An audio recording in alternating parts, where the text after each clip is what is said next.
Tu étais là dès la création, Fils unique du Dieu très haut. Les mystères de ta gloire révélés en toi, Christ notre Seigneur. Quelqu'un dit avec moi, je crois au surnaturel. Et je crois au miracle. Au nom de Jésus, amen. Est-ce qu'on peut joindre nos deux mains pour bénir la vie de pasteur Steve et de pasteur Élise, les visionnaires, ces hommes qui font un travail extraordinaire. Moi, je pensais qu'ils étaient humbles, mais ils ne sont pas tellement humbles. Parce que le travail qu'ils sont en train de faire, c'est un travail orgueilleux. Ce travail est en train de crier fort. Est-ce qu'on peut dire avec moi merci Seigneur? Non, c'est seulement pour dire que c'est un travail formidable. Je bénis aussi les hommes de Dieu qui sont là. Merci hommes de Dieu, prophétesse. Que Dieu bénisse, pour vous asseoir.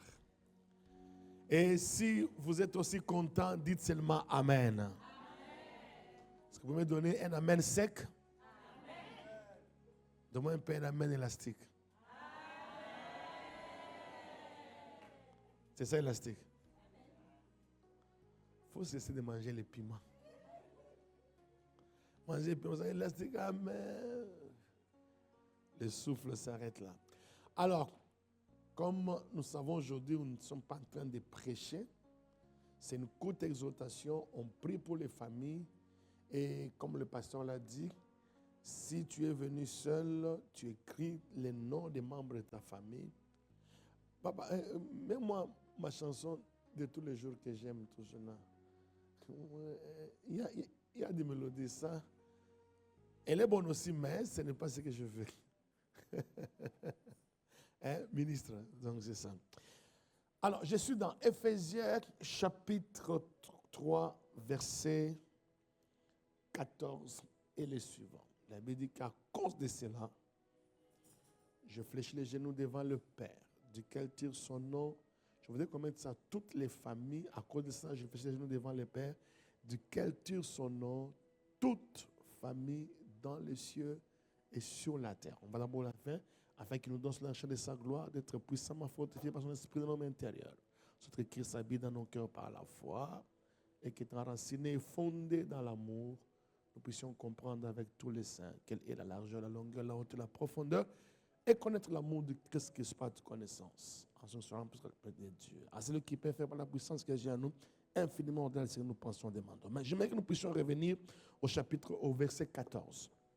C'est ce qui est très important. Il dit, à cause de cela, je fléchis les genoux devant le Père. Le mot, les concepts utilisés ici, ça c'est fort.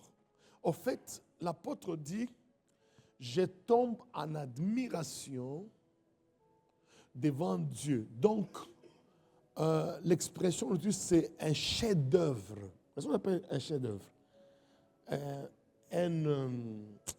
Comme un poème ou bien un élément artistiquement bien travaillé. Et on voit ce qu'on voit les architectes, bon, comment on appelle ça? Ceux qui font les bikeko, comment on appelle ça? Les artistes.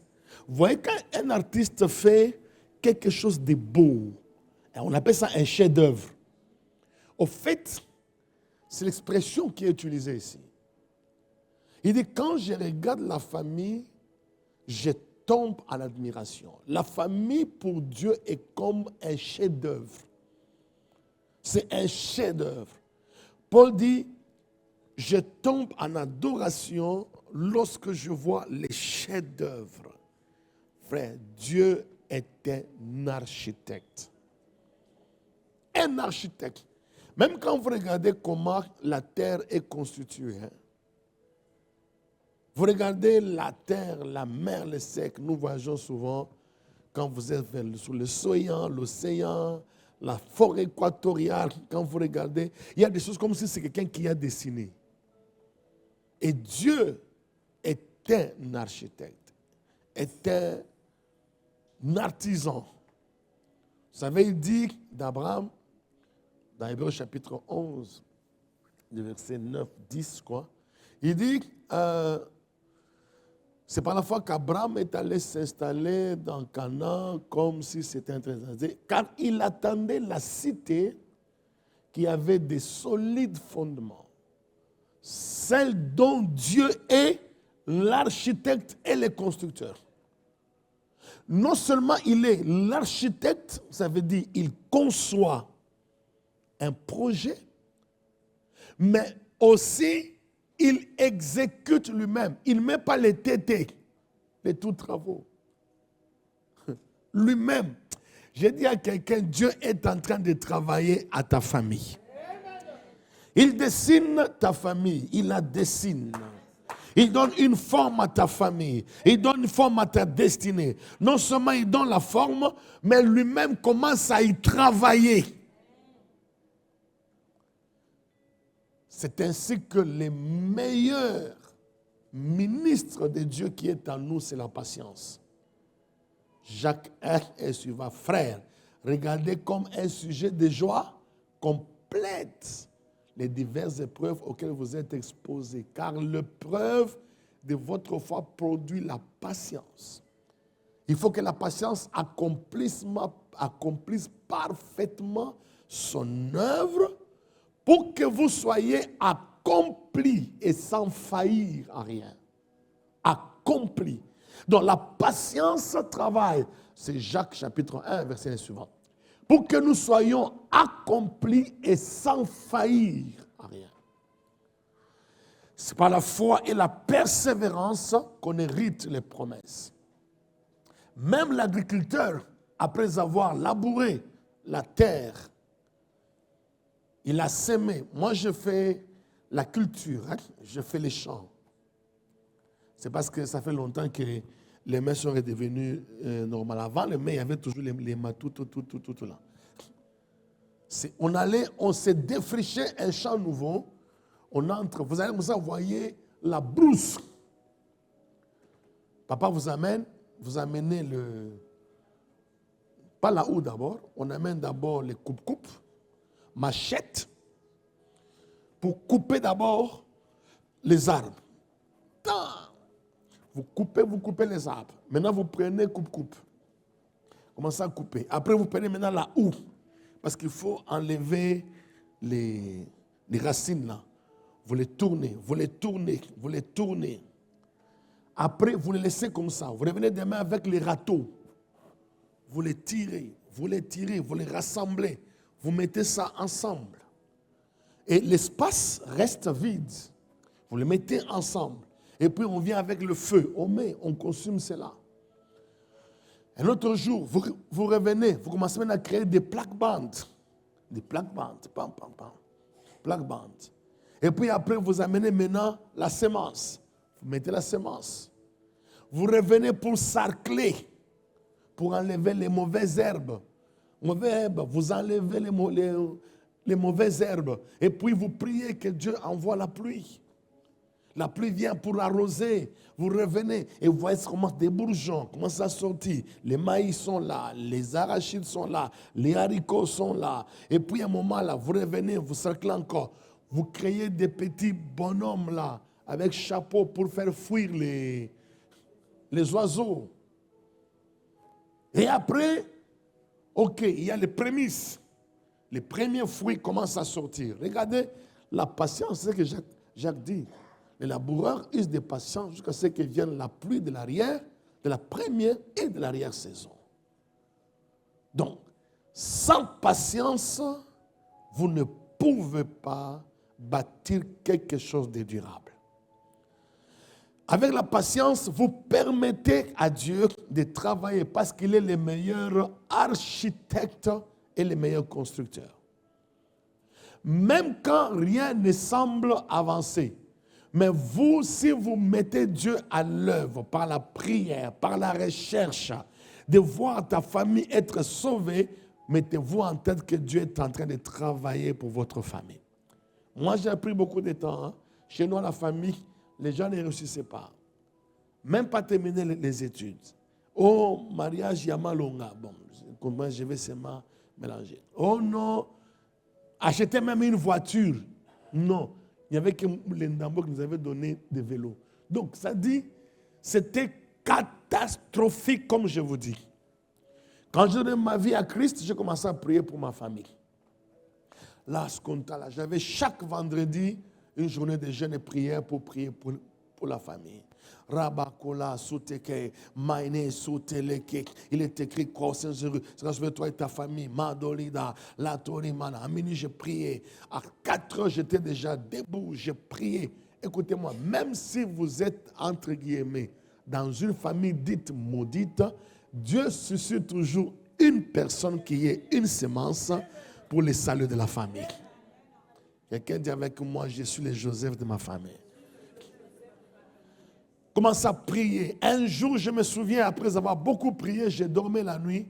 J'ai vu, ma famille était derrière, dans une petite maison comme Bicok là. Et ils sont entrés à la maison, j'ai fermé la porte et j'étais en train de me battre avec un serpent.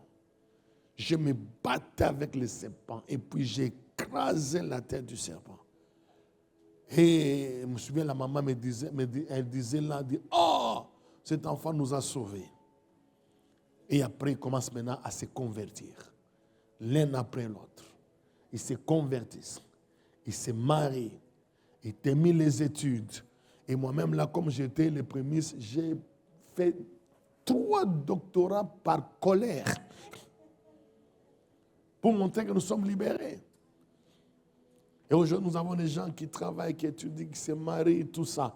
Mais il fallait qu'il y ait quelqu'un qui accepte d'être une semence. Je prie que Dieu t'utilise comme une semence pour ta famille. Je prie que Dieu t'utilise, que la soirée d'aujourd'hui soit une soirée où Dieu va t'utiliser pour la libération de ta famille au nom de Jésus-Christ. Quelqu'un dit avec moi, utilise-moi Seigneur. Ministre, merci de me ramener Éphésiens chapitre 3, verset 14. À cause de cela, je fléchis les genoux devant le Père, duquel tire son nom toute famille dans le ciel et sur la terre. Donc, ça veut dire chaque famille dans le ciel et sur la terre tire son nom de Dieu. Famille Mwanza, famille Tumba. Donnez-moi votre nom, la famille. Famille qui? Opango? Okom. Un bon nom comme ça. Famille Okom. Famille Bassan. Tassik. Bokassino. Hey! Comme quelqu'un qui parle en langue. Robarakasheba. Bokassino. Oh mon Dieu. Quel nom. Formidable. Mais ce qui est vrai, c'est que chaque nom, chaque famille, dans le ciel et sur la terre, tire son nom de Dieu. Or, si chaque famille tire son nom de Dieu, cela implique que Dieu a des plans pour chaque famille. N'oubliez pas, à chaque nom, Dieu déterminait un projet. Tu mettras au monde un enfant, tu lui donneras le nom de Jésus. Regardez tous les noms que Dieu donnait là, ce n'était pas au hasard. On l'appellera Jésus. Nabal, vous connaissez Nabal, non? Ça veut dire quoi? Insensé. Il est comme son nom. Josué, Joshua, Dieu sauve. Et là où il y avait les mauvais noms, par rapport au plan que Dieu voulait faire, il a changé les noms. Tu ne t'appelleras plus Simon. Les roseaux qui flottent, on t'appellera Pierre, solide, les rocs. Parce que la mission que je vais faire avec toi, ça demande que tu sois stable. Donc quand on dit, chaque famille tire son nom de Dieu, cela implique le plan de Dieu pour chaque famille. Or, la Bible dit dans Jérémie chapitre 30, non, c'est ça, Jérémie 30, non, 21, c'est ça, c'est quoi? Je connais le projet que j'ai formé pour vous, c'est quoi? 29, 11. Car je connais les projets que j'ai formés pour vous. Ce sont des projets de paix et non de malheur, afin de vous donner de l'avenir et de l'espérance. Vous m'invoquerez et vous partirez. Vous me prierez et je vous exaucerai. Vous me chercherez et vous me trouverez si vous me cherchez tout votre cœur. Regardez, pourquoi me chercherez? C'est pour que les plans que moi j'ai prévus pour vous puissent s'accomplir. Or, le diable aussi a ses plans. Le voleur ne vient que. Vous connaissez Jean 10, 10. Donc, ça veut dire, si chaque famille, non, toi tu vas rester seulement sur Éphésiens. Si chaque famille tire son nom de Dieu, ça veut dire que Dieu a des plans pour chaque famille. Et n'oubliez pas que les plans de Dieu sont des plans de paix et non de malheur. Dis avec moi, dans le nom de Jésus-Christ Nazareth, tout plan de malheur sur ma famille, je le refuse au nom de Jésus. Tout plan qui n'est pas de paix sur ma famille, je le refuse au nom de Jésus-Christ. Tout plan qui n'est pas de bonheur sur ma famille, je le refuse au nom de Jésus-Christ. Et l'homme de Dieu a dit, ce que vous refusez, c'est loin de vous. Ce que vous acceptez s'approche de vous. Dieu donne même une famille à ceux qui n'en ont pas. Regardez l'importance que Dieu donne. Alors, si Dieu a un plan pour chaque famille, ça veut dire la famille est le cadre idéal qui détermine l'accomplissement des plans de Dieu pour chaque membre de la famille. Il y a tout ce qu'il faut les gars pour comprendre bien. J'ai dit ceci. Chaque famille tire son nom de Dieu, n'est-ce pas? Ça veut dire que Dieu a un plan pour chaque famille. Maintenant, si Dieu a un plan pour chaque famille, alors le cadre de la famille devient un cadre propice pour l'accomplissement du plan de chaque membre de la famille. C'est pourquoi on parle des 12 tribus d'Israël. Dieu les a appelés. Chacun avait des buts que Dieu lui avait assignés. Tous, ils étaient les fils de Jacob. Et je suis en train de prophétiser sur toi qui m'entends. Je parle d'abord à papa et à maman. Tous tes enfants seront disciples du Seigneur. Il n'y aura pas de ratés au nom de Jésus-Christ. Ta famille va réussir. Tes enfants vont réussir. Tous les membres de la famille vont s'épanouir au nom de Jésus-Christ. Dis avec moi, qu'il en soit ainsi pour ma famille au nom de Jésus-Christ. Moi et ma maison, nous servirons l'Éternel. Moi et ma maison, nous servirons l'Éternel. Seigneur, tu es l'architecte et le constructeur de ma famille. Tu es l'architecte et tu es le constructeur de ma famille. Dans le nom de Jésus-Christ, et quelqu'un me donne un amen d'un glorieux. Laisse que ton amen dépasse la main du voisin. Est-ce que tu peux me donner un amen de 10 ans?